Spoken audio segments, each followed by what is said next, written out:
नमस्कार मित्रों, कैसे हैं? आशा करता हूं कि ठीक होंगे। चलिए आज हम लोग इस वीडियो में चर्चा करेंगे नल जल योजना के पीएचईडी विभाग के बारे में।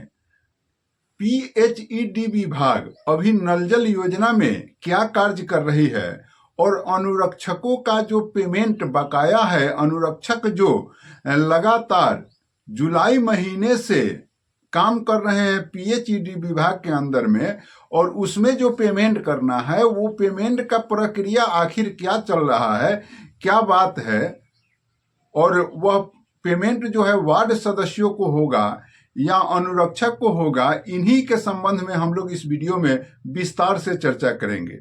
तो इससे पहले हम निवेदन करना चाहेंगे कि अगर आप वीडियो को देख रहे हैं तो एक लाइक जरूर कर दीजिए, और अगर चैनल में नए हैं तो कृपया चैनल को सब्सक्राइब जरूर कर दीजिए और वीडियो को शेयर करना नहीं भूलिएगा। कारण कि सूबे बिहार के तमाम अनुरक्षक जो है सोने के कगार पर हो गए हैं। मुट्ठी भर अनुरक्षक ही जागृत हैं और आप लोगों का कर्तव्य भी बनता है कि उन अनुरक्षकों को जागृत करें जो सो गए हैं, उन्हें भी अवगत कराएं उनके अधिकारों से।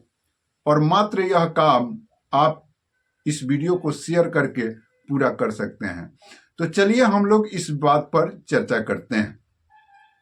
मित्रों, बहुत सारे साथियों का कमेंट भिन्न भिन्न प्रकार का आता है, लेकिन खैर जिसको जो भी चीज है कमेंट करना चाहिए। आखिर कमेंट के माध्यम से ही आपके मनोवृत्ति का पता भी चलता है। तो बहुत सारे जगहों से टेलीफोन भी आता है, ऐसे भी कुछ चीजें जानकारी होती है, और वह जो भी हमारे पास आता है वह हम प्रयास करते हैं कि आपके पास उस बात को पहुंचा दे। तो अभी बहुत सारे जगहों पर जो पीएचईडी विभाग है वो आप देखे होंगे, आप अगर अनुरक्षक हैं या वार्ड सदस्य हैं तो आपके पास भी नल जल पीएचईडी विभाग के जो नल जल डिपार्टमेंट के जो कर्मी हैं, चाहे वह उसका कोई भी रिपेयरिंग करना हो या जैसा भी कार्य हो, उसके लिए अब धीरे धीरे स्पॉट पर पीएचईडी विभाग के कर्मी पहुंचने लगे हैं, उसका सर्वे वगैरह करने लगे हैं। कौन कौन सा चीज खराब है, इन तमाम चीजों की अब लिस्ट बनने लगी है।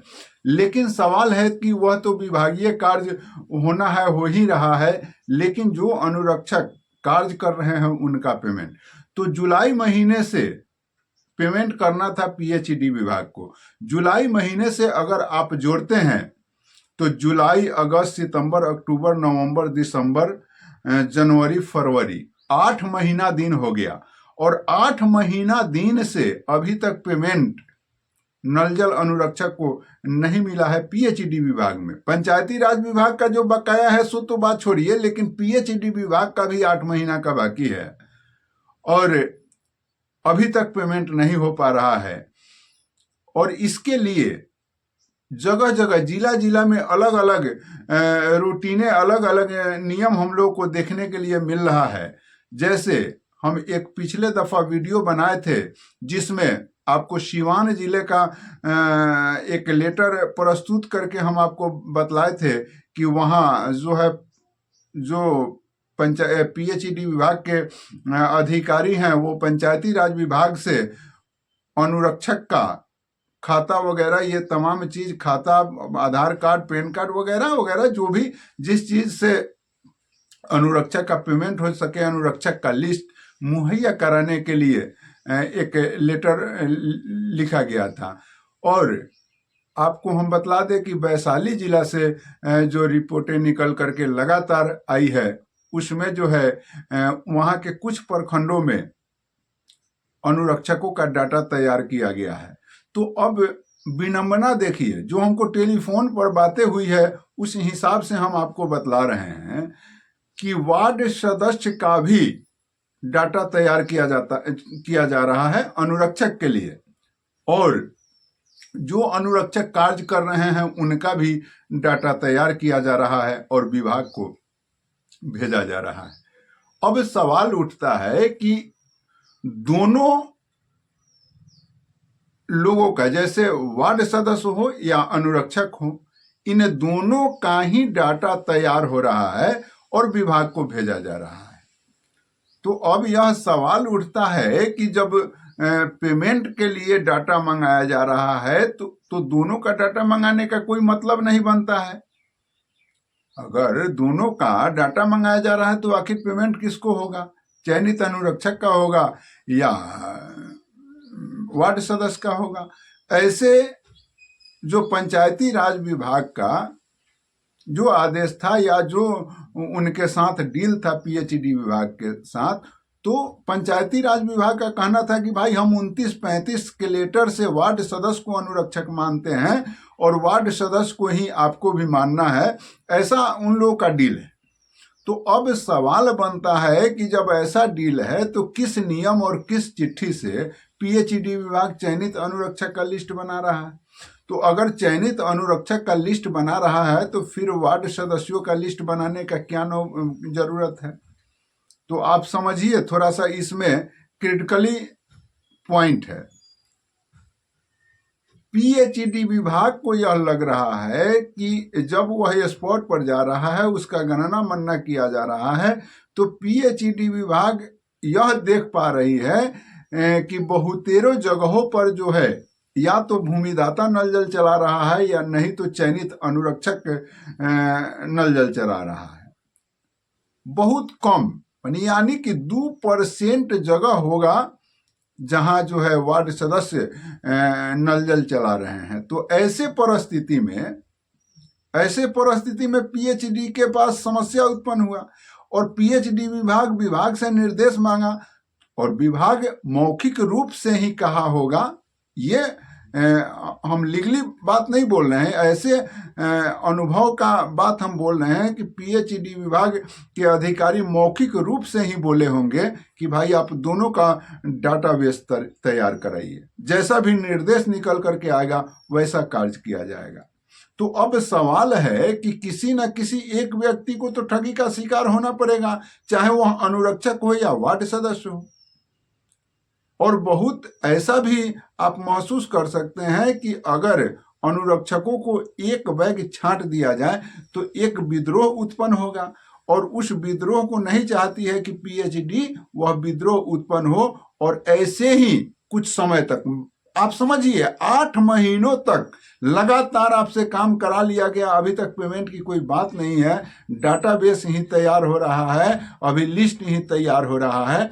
तो आप सोचिए कि यह विभाग कैसे चलेगा, यह सोचिए यह योजना कैसे चलेगा, सोचिए कि लोगों को शुद्ध जल कैसे मिलेगा। पंचायती राज विभाग से अगर नल जल सरकार को यह महसूस होता है कि पंचायती राज विभाग ठीक से कार्य नहीं कर रही है, यह विभाग जो है जनप्रतिनिधियों के प्रभाव में आ रही है, तो सरकार जो है एक व्यवस्था करती है कि क्यों न इसे पीएचईडी विभाग में समाहित कर दिया जाए, जो इसी के लिए पीएचईडी विभाग में पहले से भी बहुत जल मिलनारे, बहुत जल संबंधित कार्य जो है होती रही है और अच्छा ढंग से हुआ। तो वैसे परिस्थिति में जो है सरकार सोची कि क्यों नहीं हम इसी में डाल दे कि यहाँ कोई झंझट नहीं होगा, कोई परेशानी नहीं होगा और आराम से नल जल चलेगा। लेकिन पीएचईडी विभाग का भी यही रवैया निकल करके सामने आ रहा है और जब तक पेमेंट नहीं होता है किसी का, किसी भी जिला में, किसी भी प्रखंड में, तब तक इस बात पर किसी भी प्रकार का गणना मनना करना बेईमानी होगा। कारण कि अभी कोई फैक्ट लेटर है नहीं। लेटर के हिसाब से कोई कार्य होता है तो कोई भी कुछ चीजें बतलाता है, लेकिन कोई लेटर अभी नहीं है और इसी तरह दुविधा में फंसाकर पीएचईडी विभाग जो है काम करवा रही है। मात्र हमारे समझ से यही लगता है, जो सभी जगह से ग्राउंड रिपोर्टें आती है, सभी जगह से जो जानकारियां निकल करके आ रही है, उस जानकारी के आधार पर मैं आपको यह बात बोल रहा हूं। मित्रों, जैसा भी खबर निकल करके आएगा, सूबे बिहार में सभी जगहों से हमारी बात होती रहती है, तो जैसा भी खबर निकल करके आएगा वह तुरंत आपके पास हम पहुंचाने का प्रयास करेंगे। आप अपने मन में यह पालिए कि हम जो सोए हुए अनुरक्षक हैं उनको भी जगा दें, और उनको जगाने के लिए मात्र आपको हमारे वीडियो को शेयर करना है और कुछ नहीं करना है। मात्र आप हमारे वीडियो को शेयर करिएगा, उन तमाम लोगों के पास आपकी आवाज पहुंच जाएगी और आप मजबूत हो जाइएगा। जब आपके साथ जो है कारवा बनेगी तभी आपकी मजबूती होगी। आप अकेले अगर घर में बैठे हैं और मोबाइल देख रहे हैं, मात्र मोबाइल आप टिप देते हैं, उसी से एक जागृति उत्पन्न कर देंगे अनुरक्षकों के बीच में। इसलिए कोई भी खबर निकल करके आएगी, वह खबर मैं आपको देने का प्रयास करूंगा। मिलते हैं एक नए वीडियो में। जय हिंद।